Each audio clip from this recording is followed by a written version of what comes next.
Este sábado, el Instituto Nacional de Estadísticas, INE, informó que el IPC de junio anotó un alza de 0,6%, con lo cual la inflación subió a 1,9% en 12 meses. Para analizar la evolución que han tenido los precios en el país, así como las perspectivas para los próximos meses, nos encontramos con el gerente de estudios de Géminis Consultores, Alejandro Fernández. ¿Qué tal, Alejandro? ¿Cómo está? Muy bien, Carolina. Gracias por acompañarnos. ¿Le sorprendió este 0,6% de aumento del IPC de junio? No, en realidad, a pesar de que nosotros teníamos una estimación de 0,5 como la mayoría del mercado, muchos analistas temían o visualizaban la posibilidad de que en realidad fuera algo más alto. Había una serie de precios que estaban subiendo mucho y no estaba claro hasta qué punto el INE iba a reconocer alzas significativas como las que se estaban viendo en el tomate, por ejemplo, en algunos otros precios.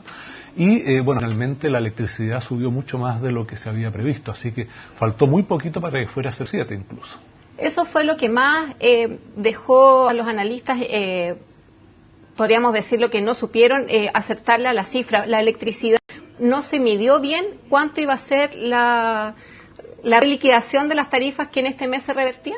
Efectivamente, la mayoría de los analistas estábamos con variaciones en torno al 8%, 7, 9, pero el 13,5% en realidad fue una gran sorpresa. No sabemos de dónde salió un alza tan fuerte. Y ese fue el principal factor que incidió en este 0,6, casi 0,7, porque explicó más de 2 décimas de la inflación del mes de junio. También tuvimos factores estacionales, tanto en las frutas y verduras como en el transporte. ¿Esos efectos no debieran volver a repetirse? Bueno, el alza de la gasolina, por ejemplo, que fue el segundo ítem con mayor incidencia en el IPC de junio, no debería repetirse ahora. Ahí estuvo muy fuerte el impacto del alza del tipo de cambio durante mayo, pero hemos tenido una cierta estabilidad en el precio. Y por otro lado, los precios internacionales han tendido a bajar. Todo apunta a que para el mes de julio, por lo menos, la incidencia de la gasolina y en general los combustibles va a ser muy pequeña. Desde luego no debería haber otra variación de la electricidad significativa como la que vimos en el mes de junio, pero sí el tema de los alimentos. Estamos en la época en que los precios de los alimentos tienden a subir. Hay algunos que bajan sin duda, pero la tendencia es más bien hacia arriba y eso debería llevar a que en julio tengamos un IPC probablemente de 0,2, 0,3 y dependiendo de lo que pasa con algunos precios específicos, los mismos combustibles, cómo siguen comportándose el resto del mes, podríamos tener tal vez un poco más o si no estar dentro de ese rango. Y ya para el resto del año, ¿qué podríamos esperar para alcanzar el 2,6 que espera el Banco Central para este año? ¿Debiéramos ver cifras más como este de junio o como usted dice el de 0,2, 0,3 de julio? Bueno, para llegar a un 2,6 se requiere que, por ejemplo, en septiembre y octubre, que son meses en los que habitualmente hay inflación alta, por el efecto del 18 de septiembre, donde hay algunos alimentos que suben, donde está el transporte interurbano, hay mucha gente que viaja, tiende a subir también, debería tener en esos 2 meses IPCs relativamente altos, digamos del orden del 0,5, como junio, para llegar al 2,6 que pronosticó el Banco Central. De lo contrario, no llegaríamos tan arriba. Si es que no se alcanzan esos niveles en septiembre-octubre, probablemente estaríamos algo más abajo del 2,6%. ¿Ustedes están trabajando con qué cifra? Nosotros estamos con 2,5, o sea, en ese sentido estamos plenamente coincidentes. Con el Banco Central. Absolutamente. Yo creo que por estacionalidad deberíamos ver IPCs relativamente altos en septiembre-octubre, probablemente alguna tendencia alcista adicional en el tipo de cambio que también tienda a realimentar en los combustibles o en algunos otros precios y por lo tanto creo que estamos un poco por ahí, más bajo sería una sorpresa, más alto sin duda una sorpresa aún mayor. ¿Qué está pasando con el IPC subyacente? Tenemos que el IPC sin los alimentos y sin la energía acumula en 12 meses 0,8%. El Banco Central había dicho que es la variable que más se va a tardar a llegar al 3%. ¿Ustedes también lo ven así? Sí, absolutamente. De hecho, en el mes de junio, el IPC subyacente que cuenta en alimentos y energía tuvo una variación nula.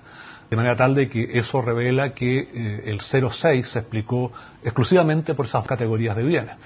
Por lo tanto, efectivamente nosotros coincidimos en que los indicadores de inflación subyacente en general, los 3 o 4 que maneja el Banco Central, van a demorarse bastante más en llegar primero al 2%, que es el piso del rango meta, y después a niveles más compatibles con el objetivo central de la meta del Banco Central, que es 3%.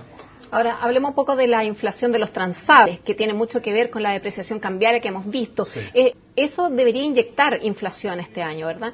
Sí, en la medida que el tipo de cambio siga subiendo. Lo que vimos en junio fue un salto muy fuerte. era negativa la inflación en 12 meses a mayo.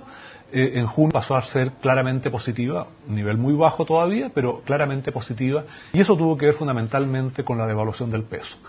Si esta tendencia se mantiene en los próximos meses, con altibajos, de repente sabemos que el dólar sube o baja de manera bastante errática, pero si la tendencia es alcista, deberíamos ver una inflación de transables que tienda a acelerarse también en los próximos meses. Ahora, esta semana tenemos la reunión de política monetaria del Banco Central. Con esta inflación de junio, que estuvo bastante influida por efectos estacionales, transitorios, diríamos, ¿qué debiera pasar con la tasa de interés? ¿El Banco Central debiera volver a mantenerla? Bueno, yo creo que la inflación, el dato de inflación que se publicó el sábado, no debía tener mayor influencia en la decisión de esta próxima semana, o de esta semana, perdón, el de jueves. Mi impresión es que el Banco Central va a mantener, básicamente porque el consumo todavía sigue creciendo muy rápido, no hay evidencia que indique que la desaceleración está próxima y por lo tanto, un poco como lo han manifestado, por ejemplo, Luis Oscar Herrera en una entrevista durante el fin de semana en un diario, o si uno lee el IPOM que se publicó el día 1 de julio, la lectura que uno hace, o por lo menos la que yo hago, es que el Banco Central va a esperar a tener evidencia más contundente antes de bajar la tasa y eso requiere probablemente esperar hasta septiembre-octubre. ¿Esperar qué? ¿Qué es lo que debe esperar el Banco Central? ¿Más los riesgos internos o los riesgos externos que se desarrollen? Bueno, sin duda los dos, pero yo diría que lo que define la posibilidad cierta de una baja en la tasa de política monetaria es señales de que el consumo está debilitándose. Lo que no se ve hasta ahora. Que no se ve hasta ahora. Pero cuando ello aparezca, cuando ello surja, ese va a ser el momento entonces que el Banco Central va a optar por bajar la tasa. Sin duda, si es que hay algún shock externo negativo, obviamente eso podría adelantarse. Pero yo diría que la variable fundamental hoy día que hay que mirar es el consumo. Ahora, hoy día este lunes tuvimos al Fondo Monetario Internacional que se alineó un poco a las perspectivas que tiene el Banco Central para este año. Corrigió a la baja su proyección de crecimiento a un 4,6% este año. ¿Cómo lo ve usted? ¿Es realista? ¿Se pone, como digo yo, a tono con el Banco Central? ¿Qué pasa con eso? Bueno, se pone a tono con el Banco Central sin duda, pero yo creo que todavía está desalineado respecto de lo que vamos a observar durante este año. Con el dato de IMASEC que salió el día viernes pasado, que tenemos acumulado un 4% entre enero y mayo, que probablemente no va a ser superior al 4% cuando tengamos junio, sino que incluso probablemente sea algo inferior, el resultado es que es muy difícil que siga al 4,5%. Para llegar al 4,5% se necesitaría un 5% en la segunda mitad del año. Y eso se ve bastante difícil. Por lo tanto, yo creo que más bien el crecimiento va a ser en torno a 4,2, 4,3 y eventualmente más cerca de 4. Y eso se ve bastante difícil justamente por los vientos de cola que dice que se nos están acabando, sea ya precio del cobre, sea el dinamismo implícito en la actividad, etcétera. Yo creo que el precio del cobre nos golpea indirectamente. Nos golpea porque hace menos atractivos los planes de inversión en la minería y por lo tanto eso de alguna manera está incidiendo en que se hayan postergado o atrasado una serie de proyectos. Y el otro elemento ha sido la desaceleración en la construcción, que también viene desde hace ya varios meses y que claramente se ha ido consolidando recientemente. Por lo tanto, el único elemento que estaría faltando para configurar un cuadro de crecimiento, yo no diría que malo, porque crecer en torno a un 4% después de los 3 años de recuperación que tuvimos previamente es razonable, estamos básicamente en pleno empleo, con la ocupación total de recursos y por lo tanto, y en un escenario externo negativo. Por lo tanto, no es un mal resultado, pero claramente estamos yendo hacia allá. Lo que pasa es que nos habíamos acostumbrado a crecer un poco más. Mal acostumbrado, sí. Bueno, Alejandro, muchísimas gracias por habernos acompañado. Encantado, Carolina, un gusto. Bueno, con este análisis de nuestra economía, su inflación, definimos una nueva agenda económica. Soy Carolina Ortega y los invito a seguir en CNN Chile.